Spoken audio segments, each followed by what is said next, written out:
উচ্ছে ভাজাটা আমার হয়ে গেছে। আর এখন এই কড়াইতে ডাল ফোড়ন দিয়ে দেবো।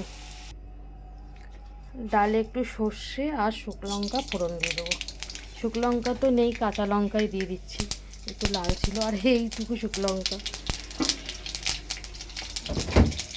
তোমরা ডালে কি ফোড়ন দাও? টক ডালে জানিও তো। এখানে ডালটা সিদ্ধ হয়ে গেছে, আম দিয়ে দিয়েছি।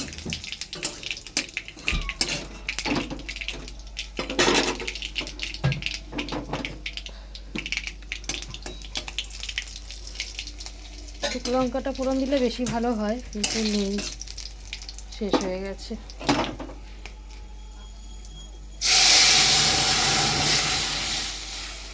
এই আমটা পুরো গলানো যাবে না, কারণ তুলিকার বাবা খুব টক হয়ে গেলে ডাল খেতে ভালো পায় না, তাই একটু আমটা গলাবো না।